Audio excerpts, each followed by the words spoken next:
คือครั้งแรกเจอผีอ่ะมันไม่มีอะไรน่าประทับใจเข้าใจปะ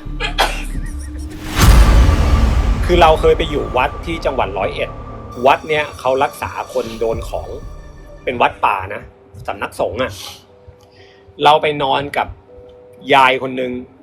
นอนข้างๆกันกุฏิหมายถึงกระต๊อบนะกระต๊อบไม้ไผ่ข้างๆกันเนี่ยยายคนเนี้ยเป็นปอบชาวบ้านทั้งหมู่บ้านบอกว่าแกเป็นปอบแม่งแล้วเราไปนอนอยู่คือคำว่าปอบเข้าใจป่ะแล้วประมาณแบบที่กลางคืนมันมาจกไส้ป่ะวะไอเราก็ไม่รู้ว่าปอบมันคืออะไรแต่เรารู้ว่ายายคนนี้แกบ้าแกเป็นคนบ้าเราก็เลยถามผัวแกบอกว่าแกบ้ามา4 ปีแล้วอยู่กรุงเทพนี่แหละก็ไปรักษามาจนไม่มีตังค์รักษาแล้วก็เลยพากลับมาอยู่บ้านแต่แกก็พูดรู้เรื่องนะเหมือนพูดแล้วแกก็แล้วแกก็เดินทำนู่นนี่นั่นเหมือนคนบ้าอายุประมาณสัก60แล้วมั้ง60นิดๆอ่ะแล้วที่วัดเนี้ยเขาก็ตอนเย็นอ่ะเขาก็จะให้แกเนี่ยนั่งแล้วพระก็จะนั่งร้องกัน 4-5 องค์แล้วก็นั่งสวดมนต์ยัดอ่ะแกนั่งตรงกลางพระก็จะสวดก็ทำมือเหมือนแบบสวดแล้วก็ทำมือคือบทที่สวดมันไม่ใช่บทนะโมตัสสะอะไรประมาณนี้ไงเขาเรียกว่าทำบันดาลทำบรรลุคือมันเป็นเคยฟังภาษาเทพปะล่ะอะไรประมาณอย่างเงี้ยเขาสวดอย่างเงี้ยสวดร้องกันนะสวดทุกวันนะเราไปอยู่ตรงนั้น3 วันเขาก็สวดทุกวันนะเราก็ไม่ได้อะไรนะคือในใจเราคิดแบบคือคนบ้าคือเขาบ้าคือในใจแล้วคือแม่งก็ไม่เชื่อในจิตลึกๆอยู่แล้วแล้วก็สวดกันแล้วแกบ้ามา4 ปีนะไอ้วันที่เราจะกลับเนี่ยหลานแกเนี่ยหลานคนเนี้ยเขามาอยู่ที่วัดหลานแกอยู่ตรงไหนด้วยวะหลานแกอยู่ตรงต้นไม้โซ่ล่ามขาไว้กับต้นไม้แล้วโซ่เนี่ยไม่ได้โซ่ยาวนะโซ่ประมาณแขนนะแค่เมตรเดียวอ่ะและไอ้คนเนี้ยตรงคอเนี่ยมันก็จะมีรอยไหม้คือรอยแบบคือแขวนคอตายมาแล้วทีเนี้ยว่าไอ้หลานเขาคนเนี้ยคือเขาติดยาที่เขาจะต้องเอาโซ่ล่ามขาไว้อ่ะตอนแรกอ่ะเขาพามาเลิกยาที่วัดเนี้ยคือเป็นหลานของยายคนนี้ของยายคนเนี้ยเขาเอาโซ่ล่ามขาไว้ตอนแรกเขาใช้โซ่ยาวเขากล่าวว่าเดี๋ยวจะเดินไปเข้าห้องน้ำนะมันเนี่ยเอาโซ่เนี้ยมารัดตัวเองมารัดคอตัวเองแต่ไม่ได้รอยแผลนี่นะรอยแผลนี่คือแขวนที่บ้านนะแล้วเขาก็เลยทำเอาโซ่สั้นมาแขวนไว้มันก็ไม่ได้คนแบบเหมือนในหนังที่แบบคนคุ้มข้างนะแต่เขาบอกเวลามันเสี้ยนยาขึ้นมามันจะคั่งมันจะคุมตัวเองไม่อยู่แล้วพอถึงเวลาเหมือนตอนเช้าเนี่ยเขาก็จะปล่อยมากินข้าวเสร็จแล้วเขาก็จะสวดยัดเหมือนเดิมนั่งล้อมแล้วก็สวดแล้วก็บ่ายๆก็กินข้าวเสร็จกินสมุนไพรเสร็จแล้วก็ไปเข้าที่เดิมก็ไปล่ามขาไว้เหมือนเดิม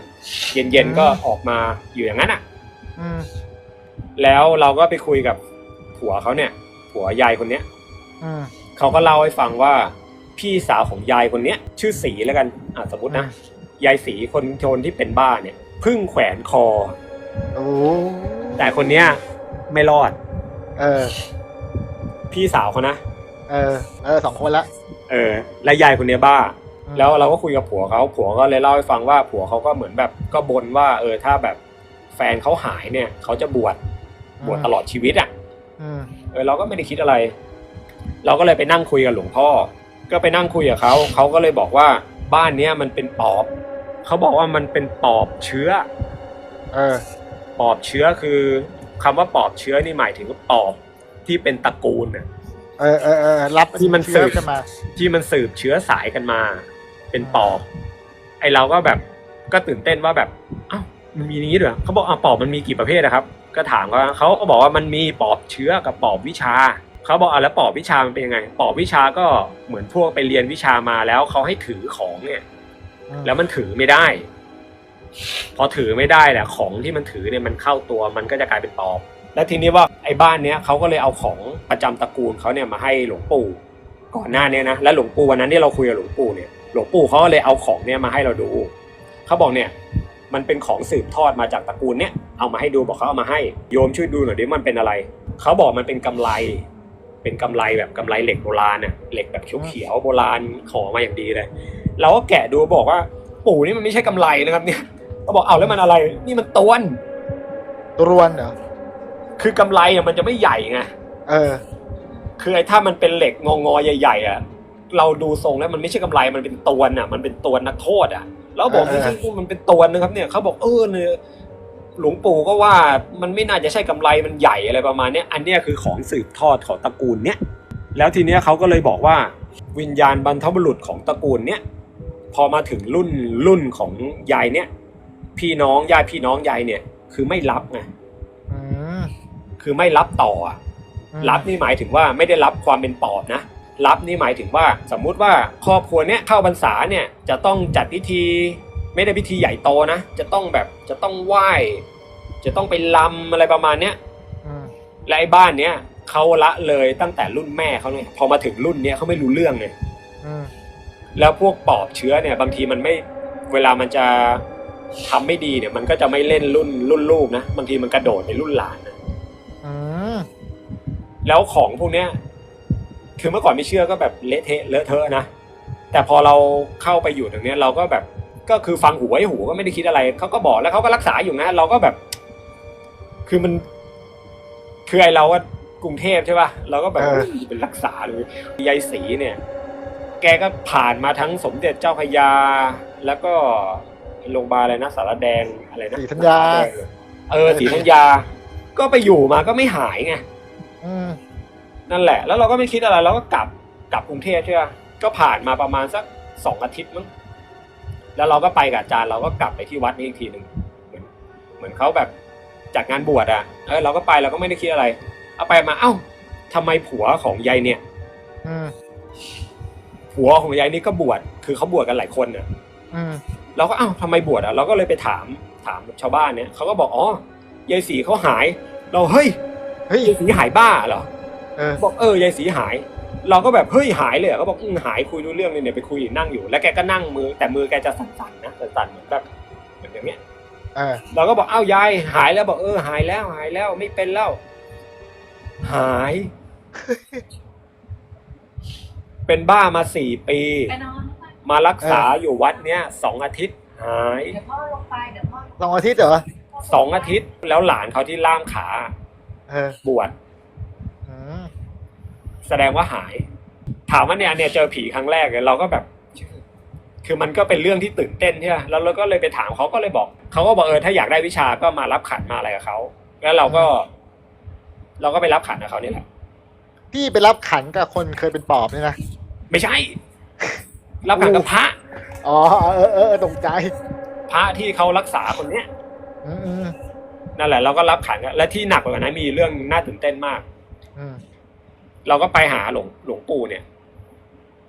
พาพี่ปูไปเนี่ยพี่ปูนะไม่เคยเจอหลวงพ่อองค์นี้นะก็ลงรถไปเสร็จปุ๊บก็เวลาจะไปหาเขาเนี่ยเขาก็เหมือนเป็นวัดป่าอยู่แบบนั่งชนบทอะวัดก็กันดารไม่ได้วัดใหม่วัดไม่มีโบสถ์ไม่มีอะไรนะเป็นแค่ศาลาอะไรเงี้ยศาลาธรรมดาศาลาแบบเหล็กอะไรประมาณเนี้ยพี่ปูเจอเขาเนี่ยพี่ปูแม่งร้องไห้ ทำไม คือไม่ได้ร้องไห้แบบน้ำตาไหลแบบซึ้งผัวนะคือร้องไห้โฮอ่ะ แบบปล่อยโฮเลยอ่ะ คืออยู่ดีก็แบบ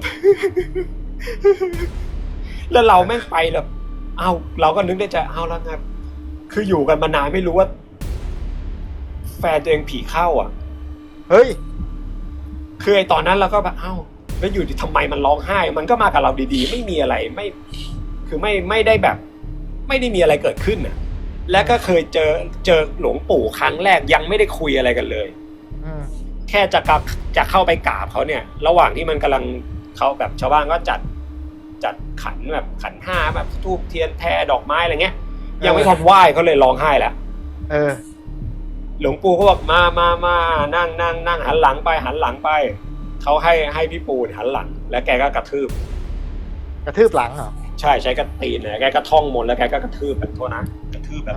กระทืบเหยียบหลังตึกอยู่ประมาณสัก